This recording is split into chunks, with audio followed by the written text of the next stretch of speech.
সংবাদ সবাইকে স্বাগত জানাচ্ছি। আমি ফিরোজ তোহা। শুরুতেই সংবাদ শিরোনাম জানিয়ে দেব এই মুহূর্তে হাতে পাওয়া সর্বশেষ গুরুত্বপূর্ণ আপডেট। আন্তর্জাতিক সংবাদ। ইরান ইসরায়েল ফিলিস্তিনি ত্রিমুখী যুদ্ধ চলছে। শুরুতেই থাকছে লোহিত সাগর ও ভূমধ্য সাগরে অভিযান চালালো ইরাক ও ইয়েমেনের প্রতিরোধ যোদ্ধারা। ইয়েমেনের সশস্ত্র বাহিনী এক বিবৃতিতে বলেছে, আমাদের সেনাবাহিনী বেশ কয়েকটি মানসম্মত সামরিক অভিযান চালিয়েছে।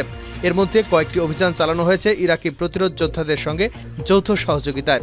ভূমধ্য সাগরে অবস্থানরত তেল ট্যাঙ্কার, ওয়ালার এবং আরও কয়েকটি আত্মঘাতী ড্রোন ব্যবহার করে এ হামলা চালানো হয়েছে। এবারে জানাবো গাজায় গণহত্যা, বিশ্বের নীরবতা, ইরানের নিন্দা। গাজায় ফিলিস্তিনিদের গণহত্যা প্রতিটি মুসলিম রাষ্ট্রের জন্য একটি স্পষ্ট উদ্বেগের কারণ। তবুও দুর্ভাগ্যবশত বিশ্বের মুসলিম রাষ্ট্রগুলো এ ঘটনার কড়া প্রতিক্রিয়া জানানো থেকে বিরত থেকেছে। বিশ্বের মুসলিম দেশগুলোর প্রতিবাদের ভাষা শুধুমাত্র আর সমালোচনার মধ্যেই সীমাবদ্ধ। গাজার বিষয়ে কোনো গুরুত্বপূর্ণ পদক্ষেপ নিতে মূলত এই মুসলিম দেশগুলোকে এক প্রকার অক্ষমই বলা চলে। আর এ কারণেই বিশ্বের প্রতি নিন্দা জানিয়েছে ইসলামী দেশ ইরান। আর এই ইরান বিভিন্নভাবে ফিলিস্তিনিদের সহযোগিতা করে যাচ্ছে। জানাবো এশীয় প্রশান্ত মহাসাগরীয় অঞ্চলে অশান্তি আনবে না ন্যাটোর প্রতি চীনের হুঁশিয়ারি। চীন বলছে উত্তর আটলান্টিক সামরিক জোট তথা ন্যাটো জোট এশিয়া প্রশান্ত মহাসাগরীয় অঞ্চলে আতঙ্ক ছড়াচ্ছে এবং এভাবে এ অঞ্চলে অশান্তি ছড়িয়ে দিতে চায়। সম্প্রতি চীনা পররাষ্ট্র মন্ত্রণালয়ের মুখপাত্র লিনজিয়ান এশিয়া এবং প্রশান্ত মহাসাগরীয় অঞ্চল সম্পর্কে ওয়াশিংটনে ন্যাটো জোটের মন্তব্যে নিন্দা জানিয়েছে। এই বিস্তৃতি শীতল যুদ্ধের মানসিকতার ফসল এবং শত্রুতাপূর্ণ বাগাড়ম্বরে ভরপুর। জানিয়ে দেব পাকিস্তানের সেনানিবাসে সন্ত্রাসী হামলায় ৮ সেনা নিহত। পাকিস্তানের সেনানিবাসে সন্ত্রাসী হামলার ঘটনা ঘটেছে। এতে ৮ সেনা সদস্য নিহত হয়েছেন। তবে দেশটির সামরিক বাহিনী এ হামলা নস্যাৎ করার দাবি করেছে। এবং সর্বশেষ জানাবো ট্রাম্পকে জয় করতে মাসে $৪৫ মিলিয়ন দেওয়ার প্রতিশ্রুতি ইলন মাস্কের। টেক মিলিয়নিয়ার ইলন মাস্ক বলেছেন, তিনি মার্কিন প্রেসিডেন্ট নির্বাচনে ডোনাল্ড ট্রাম্পকে সমর্থনকারী একটি নতুন তহবিলে প্রতি মাসে $৪৫ মিলিয়ন প্রতিশ্রুতি দেওয়ার পরিকল্পনা করেছেন। ওয়াল স্ট্রিট জার্নাল সোমবার এ খবর দিয়েছে। এতক্ষণ শিরোনাম শুনছিলেন, এবার বিস্তারিত। প্রিয় দর্শক, আপনি যদি এই চ্যানেলে নতুন হয়ে থাকেন, ভিডিওটি দেখতে দেখতে চ্যানেলটি সাবস্ক্রাইব করে আমাদের সঙ্গে থাকুন। আর এই ভিডিও সম্পর্কে আপনি আপনার মূল্যবান মতামতটি কমেন্ট বক্সে জানিয়ে দিন। আর হ্যাঁ প্রিয় দর্শক, জানিয়ে দিন ভিডিওটি কোথা থেকে দেখছেন। লোহিত সাগর ও ভূমধ্য সাগরে আরও ৩ সফল অভিযান চালালো ইয়েমেন। ইরাকি সন্ত্রাস বিরোধী যোদ্ধাদের সহযোগিতায় নতুন করে ৩টি ফিলিস্তিনি পন্থী অভিযান চালিয়েছে ইয়েমেনের সশস্ত্র বাহিনী। ওই বাহিনী মুখপাত্র ব্রিগেডিয়ার জেনারেল ইয়াহিয়া সারি আজ এসব অভিযানের কথা ঘোষণা করে বলেছেন, আল মাওয়াশি গণহত্যার প্রতিবাদে অভিযানগুলো চালানো হয়েছে। তিনি বলেন, লোহিত সাগরে বেন্তলি ১ নামক জাহাজে প্রথম হামলাটি চালায় ইয়েমেনের নৌবাহিনী, বিমান বাহিনী ও ক্ষেপণাস্ত্র বাহিনী। এই হামলায় বেশ কয়েকটি ড্রোন, বিমান এবং ব্যালিস্টিক ক্ষেপণাস্ত্র ব্যবহার করা হয়। জেনারেল সারিদ জানান, দ্বিতীয় অভিযানটিও চালানো হয় লোহিত সাগরে। ওই অভিযানে একটি ড্রোন বোট দিয়ে চিওস লায়ন নামক তেল ট্যাঙ্কারে হামলা চালানো হয় এবং ড্রোনটি নিখুঁতভাবে ট্যাঙ্কারটিতে সরাসরি আঘাত হানে। ইসরায়েলি বন্দর অভিমুখে জাহাজ চলাচলের ওপর ইয়েমেন যে নিষেধাজ্ঞা আরোপ করেছে তা লঙ্ঘন করার দায়ে ওই দুটি জাহাজে হামলা চালানো হয়েছে। গাজা উপত্যকার ওপর ইসরায়েলি গণহত্যা শুরু হওয়ার পর 2023 সালের 7 অক্টোবর ওই নিষেধাজ্ঞা আরোপ করা হয়েছিল। ইয়েমেনের সশস্ত্র বাহিনী মুখপাত্র আরও জানান, তৃতীয় অভিযানটি চালানো হয়েছে ভূমধ্য সাগরে এবং ওই হামলায় ইরাকি সন্ত্রাস বিরোধী যোদ্ধারা ইয়েমেনকে সহযোগিতা করেছেন। ভূমধ্য সাগরে গতকাল অলিভিয়া নামক জাহাজে সফল হামলা চালানো হয়েছে। জেনারেল সারি জাহাজটি পরিচয় প্রকাশ না করলেও জাহাজ ট্যাঙ্কিং সংস্থা ভেসেল ফাইন্ডার বলেছে, অলিভিয়া হচ্ছে সাইপ্রাসের পতাকাবাহী রাসায়নিক ও তেলজাত সামগ্রীর ট্যাঙ্কার। ট্যাঙ্কারটি ইসরায়েলের মধ্যাঞ্চলীয় অ্যাশদদ বন্দরে নোঙর করা ছিল এবং এটি 13 জুলাই পূর্ব ভূমধ্য সাগরের দিকে যাত্রা করেছিল। জেনারেল সারি বলেন, শনিবার গাজাল আল মাওয়াশি এলাকার নিরাপদ অঞ্চলে ইসরায়েলি ভয়াবহ গণহত্যার প্রতিবাদে ওই 3 অভিযান চালানো হয়েছে। মাওয়াশি গণহত্যায় অন্তত 91 ফিলিস্তিনি শহীদ হয়েছেন।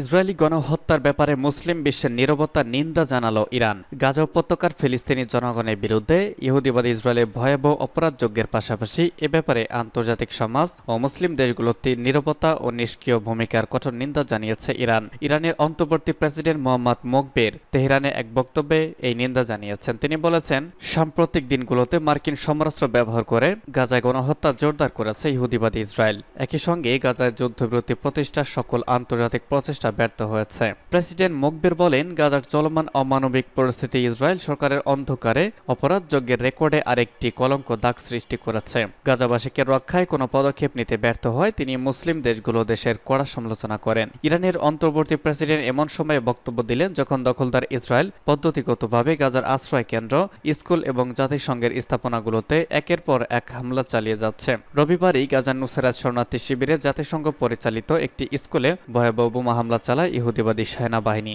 ওই হামলায় অন্তত 15 জন ফিলিস্তিনি শহীদ এবং অপর প্রায় 100 জন আহত হন। স্কুলটিতে হাজার হাজার ফিলিস্তিনি আশ্রয় নিয়েছিলেন। এর আগে শনিবার গাজার কথিত নিরাপদ অঞ্চল হিসেবে পরিচিত আল মাওয়াশি এলাকায় 2000 পাউন্ডের কয়েকটি শক্তিশালী বোমা নিক্ষেপ করেছে ইসরায়েলি সেনারা। ওই পাশবিক হামলায় অন্তত 91 ফিলিস্তিনি শহীদ এবং অপর 300 জনের বেশি আহত হন। এসব হামলায় বহু মানুষ নিখোঁজ রয়েছেন, যাদের লাশ ধ্বংসস্তূপের নিচে চাপা পড়ে রয়েছে বলে মনে করা হচ্ছে। ন্যাটোর প্রতি চীন, এশিয়া ও প্রশান্ত মহাসাগরীয় অঞ্চলে অশান্তি আনবেন না। চীন বলেছে উত্তর আটলান্টিক সামরিক জোট তথা ন্যাটো জোট এশিয়া প্রশান্ত মহাসাগরীয় অঞ্চলে আতঙ্ক ছড়াচ্ছে এবং এভাবে এই অঞ্চলে অশান্তি ছড়িয়ে দিতে চায়। চীনা পররাষ্ট্র মন্ত্রণালয়ের মুখপাত্র লিন চিয়ান গতকাল এশিয়া প্রশান্ত মহাসাগরীয় অঞ্চল সম্পর্কে ওয়াশিংটনে ন্যাটো জোটের মন্তব্যের নিন্দা জানিয়ে বলেছেন, এই বিবৃতি শীতল যুদ্ধের মানসিকতার ফসল এবং শত্রুতাপূর্ণ বাড়াগম্ভীর ভরপুর। তিনি শীতল যুদ্ধের মানসিকতা ও সংঘাতের নীতি পরিত্যাগ করতে ন্যাটো জোটের প্রতি আহ্বান জানান। চীনের সঠিক চিত্র পেতে, চীনের ঘরোয়া বিষয় নাক গলানো বন্ধ করতে, চীনের বিরুদ্ধে অভিযোগ বন্ধ করতে ও চীন ইউরোপ সম্পর্কে উৎপাত বন্ধ করতে এটা জরুরি বলে লিন জিয়ান মন্তব্য করেন। ন্যাটো জোট ইউরোপের অস্থিতিশীলতা সৃষ্টি করছে বলে অভিযোগ করে চীনা পররাষ্ট্র মন্ত্রণালয়ের মুখপাত্র আরও বলেছেন, চীন তার নিরাপত্তা ও সার্বভৌমত্বের নিষ্পত্তিমূলক সুরক্ষা করছে এবং রক্ষা করছে নিজের উন্নয়নের অধিকার। লি জিয়ান জোর দিয়ে বলেছেন, আফগানিস্তান ও লিবিয়ার ট্র্যাজেডি এটা দেখিয়েছে যে ন্যাটো জোট কখনোই যেখানে উপস্থিত হয়েছে সেখানেই দাঙ্গা অস্থিরতা সৃষ্টি করছে। চীনা পররাষ্ট্রমন্ত্রী ওয়াং ই তার দেশের বিরুদ্ধে ন্যাটোর নেতাদের অভিযোগগুলোকে ভিত্তিহীন বলে উড়িয়ে দিয়ে বলেছেন, এই সামরিক সংস্থার উচিত নয় চীনের ঘরোয়া বিষয়ে হস্তক্ষেপ করা। ন্যাটোর নেতৃবৃন্দ সম্প্রতি ওয়াশিংটনে চলমান শীর্ষক বৈঠকে ইউক্রেন সংঘাতের ক্ষেত্রে চীনকে একটি গুরুত্বপূর্ণ প্রভাবক এবং আটলান্টিকের দুই তীরের সম্পর্কের ক্ষেত্রে একটি পদ্ধতিগত চ্যালেঞ্জ বলে মন্তব্য করেছেন। চীন এই অবস্থানে তীব্র প্রতিবাদ জানিয়েছে। চীনা সশস্ত্র বাহিনীর কেন্দ্রীয় কমিশনের জয়েন্ট চিফ অব স্টাফ এর ডেপুটি চেয়ারম্যান বলেছেন, মার্কিন যুক্তরাষ্ট্র আঞ্চলিক নিরাপত্তা ও শান্তির জন্য সবচেয়ে বড় হুমকি। তিনি বলেন, ওয়াশিংটন এশিয়া ও প্রশান্ত মহাসাগরীয় অঞ্চলে ন্যাটোর একটি নতুন সংস্করণ গড়ে তুলতে চায় যাতে এই অঞ্চলে মার্কিন আধিপত্য রক্ষা করা যায়। পাকিস্তানের সেনানিবাসে সন্ত্রাসী হামলায় 8 সেনা নিহত। পাকিস্তানের সেনানিবাসে সন্ত্রাসী হামলার ঘটনা ঘটেছে, এতে 8 সেনা সদস্য নিহত হয়েছেন। তবে দেশটির সামরিক বাহিনী এই হামলা নস্যাৎ করার দাবি করেছে। দেশটির খাইবার পাখতুনখোয়া প্রদেশের 52 সেনানিবাসকে লক্ষ্য করে ওই হামলা চালানো হয়েছে।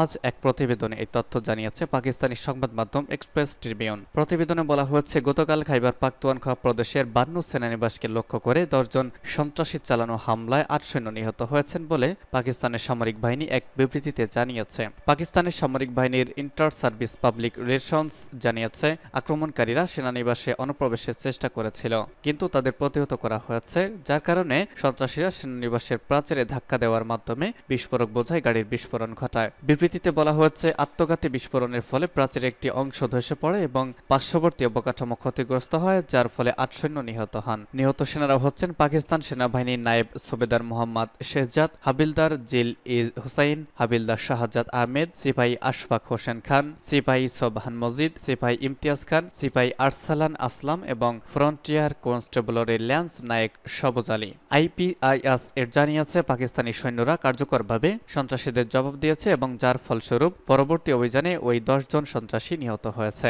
বিবৃতিতে বলা হয়েছে, নিরাপত্তা বাহিনীর এই সময় উপযোগী এবং কার্যকর প্রতিক্রিয়ায় বড় বিপর্যয় ঠেকিয়ে দিয়েছে এবং মূল্যবান নিরাপরাধ জীবন বাঁচিয়েছে। নিরাপত্তা বাহিনীর বীরত্বপূর্ণ এবং নিঃস্বার্থ এই পদক্ষেপ সন্ত্রাসবাদের বিরুদ্ধে লড়াই সেনাদের নিরলস সংকল্পের প্রমাণ। ট্রাম্পকে জয়ী করতে মাসে $45 মিলিয়ন দেওয়ার প্রতিশ্রুতি ইলন মাস্কের। টেক রিপাবলিকান ইলন মাস্ক বলেছেন, তিনি মার্কিন প্রেসিডেন্ট নির্বাচনে ডোনাল্ড ট্রাম্পকে সমর্থনকারী একটি নতুন তহবিলে প্রতি মাসে প্রায় $45 মিলিয়ন প্রতিশ্রুতি দেওয়ার পরিকল্পনা করছেন। ওয়াল স্ট্রিট জার্নাল একথা জানিয়েছে। তিনি tech billionaire. Wall Street Journal তাদের প্রতিবেদনে বলেছে, ইলন মাস্কের অনুদান America PSC political action committee নামে একটি রাজনৈতিক তহবিলে যাবে, যা নভেম্বরের সাধারণ নির্বাচনের আগে সুইং স্টেটের বাসিন্দাদের মধ্যে ভোটার নিবন্ধন, প্রারম্ভিক ভোটদান এবং মেল ইন ব্যালট প্রচারে কাজে লাগানো হবে। নতুন তহবিলের বেশ কয়েকজন প্রধান সমর্থকদের মধ্যে মাস্ক একজন। তহবিল সরবরাহে অন্যদের মধ্যে প্যালান্টিরের সহ প্রতিষ্ঠাতা জো লন্সডেল, কানাডার সাবেক মার্কিন রাষ্ট্রদূত কেলি ক্রাফট এবং ক্রিপ্টোকারেন্সি বিনিয়োগকারী টাইলার এবং ক্যামেরন ওয়েঙ্কলেভস সহ অন্যান্যরাও রয়েছেন। সাবেক প্রেসিডেন্ট ট্রাম্প পেনসিলভেনিয়ায় বাটলারে একটি রাজনৈতিক সমাবেশে গুলি থেকে বেঁচে যাওয়ার পর টেসলার প্রতিষ্ঠাতা ইলন মাস্ক শনিবার মার্কিন প্রেসিডেন্ট হিসেবে ট্রাম্পের প্রার্থিতাকে আনুষ্ঠানিকভাবে সমর্থন করেছেন। মাস্ক সোশ্যাল মিডিয়া প্ল্যাটফর্ম এক্সে লিখেছেন, আমি প্রেসিডেন্ট ট্রাম্পকে সম্পূর্ণরূপে সমর্থন করি এবং তার আশু আরোগ্য কামনা করি। $250 বিলিয়ন আনুমানিক সম্পদ সহ বিশ্বের সবচেয়ে ধনী ব্যক্তি মাস্ক 2024 সালে মার্কিন নির্বাচনের সময় ট্রাম্পের সাথে ক্রমবর্ধমান বন্ধুত্বপূর্ণ হয়ে উঠেছেন।